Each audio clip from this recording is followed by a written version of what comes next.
လူရင်းထိုးတဲ့ဓားကပိုနဲ့တယ်တဲ့တကယ်တော့လူရင်းဆိုတာမရှိပါဘူး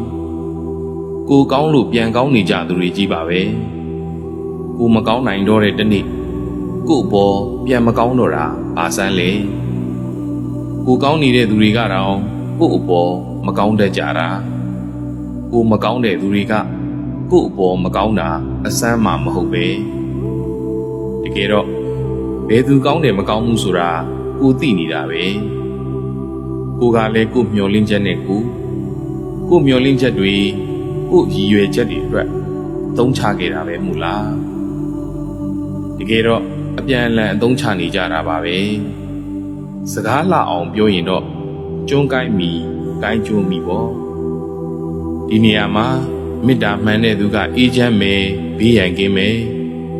မေတ္တာမမှန်တဲ့သူကပူလောင်မယ်ဘေးရန်များမယ်လူရင်းထိုးတဲ့ဓာတ်နတ်မနက်ကတော့ကိုပြုတ်မှုလိုက်တဲ့ဒေါသနဲ့သူ့ဘက်ကပြန်တုံ့ပြန်လာတဲ့ဒေါသအပေါ်မူတည်ပါတယ်ကို့နာမှာဝန်ရံနေတိုင်းကိုယ့်ရဲ့အချမ်းရံတွေလို့မတတ်မှတ်လိုက်ပါနဲ့တကယ်တော့ကိုချွေလို့သာရံနေကြတဲ့အချွေရံတွေကြီးပါပဲသူတို့အကြိုက်ချွေပေးနေလို့သူတို့အလိုက်ချွေပေးနေလို့သူတို့မျောလင့်တာလေးတွေချွေပေးနေလို့သာဝန်ရံနေကြတာပါသူတို့အကြိုက်မချွေနိုင်တော့တဲ့တနေ့သူတို့အလိုက်မချွေနိုင်တော့တဲ့တနေ့သူတို့မျောလင့်တာတွေမချွေပေးနိုင်တော့တဲ့တနေ့အားလုံးကစွန့်ခွာသွားကြမှာပါပဲဒါကြောင့်ဒီနေ့တစ်ချိန်ချိန်မှာနာကျင်ခံစားမှုတွေမလိုချင်ဘူးဆိုရင်ဘယ်သူကိုမှဘာကိုမှဖတ်တွေမထားပါနဲ့အားလုံးကိုပေါ်ကောင်းလာကြီးလို့မထင်လိုက်ပါနဲ့တကယ်တော့ကိုကောင်းလို့သာပြန်ကောင်းနေကြတာပါ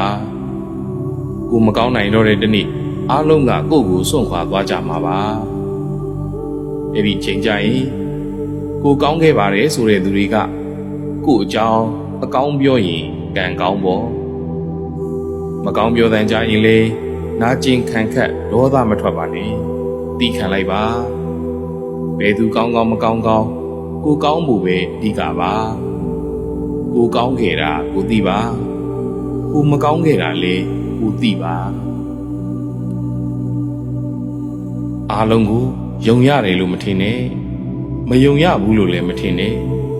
ယုံခြင်းယုံမယုံခြင်းနေယုံရင်ကြည်မယ်မယုံရင်မကြည်ဘူးအဓိကယုံမှတ်ပြီးပုံမအပ်မိဖို့ပါပဲအရာအားလုံးဟာနေရာတိုင်းမှာအချိန်တိုင်းဖောက်ပြန်ပြောင်းလဲနေတတ်လို့ဘယ်သူကိုမှဘယ်အရာကိုမှတသက်မှတ်တဲ့ယုံမှတ်ပြီးပုံမအပ်မိပါစေနဲ့မယုံတဲ့နာကိုယုံမှတ်ပြီးပုံအပ်မိရင်တော့ကိုဘဝပုံပြက်ပန်းပြက်ဖြစ်သွားရပါလိမ့်မယ်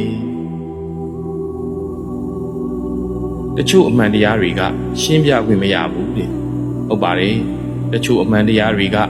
ရှင်းပြခွင့်ရဖို့အတွက်အချိန်လိုပါတယ်အမှားတရားကအမှန်တရားကိုအချိန်ကာလအတန်ကြာဖုံးကွယ်ထားတတ်ပါတယ်တချို့အမှားတွေကအချိန်ကာလအတန်ကြာတဲ့အခါအမှန်တွေဖြစ်နေတတ်သလိုတချို့အမှန်တွေကအချိန်ကာလအတန်ကြာတဲ့အခါအမှားတွေဖြစ်နေတတ်ပါတယ်တခါတရံကိုမှန်တယ်ထင်တိုင်းလဲအမှန်လို့သတ်မှတ်လို့မရသလိုကိုမှားတယ်ထင်တိုင်းလဲအမှားလို့သတ်မှတ်လို့မရပါဘူးဒါကြောင့်ကိုမှာတခြားသူတွေနဲ့ပြဿနာတစ်စုံတစ်ခုဖြစ်လာရင်ရှင်းပြခွင့်ပေးပါရှင်းပြတာတွေကိုနားထောင်ပါကိုကလည်းပွင့်ပွင့်လင်းလင်းရှင်းပြပါပြီးမှပြဿနာအပေါ်ပညာသားပါသုံးသပ်ဆုံးဖြတ်ပါ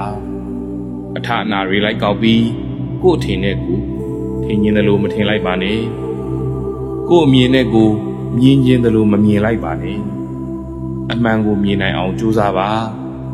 အမှန်ကိုမြင်မှအမြင်တွေမှန်ပြီးဆုံးဖြတ်ချက်တွေမှန်ကန်ပါလိမ့်မယ်သာသနာ့နယ်ဆရာတော်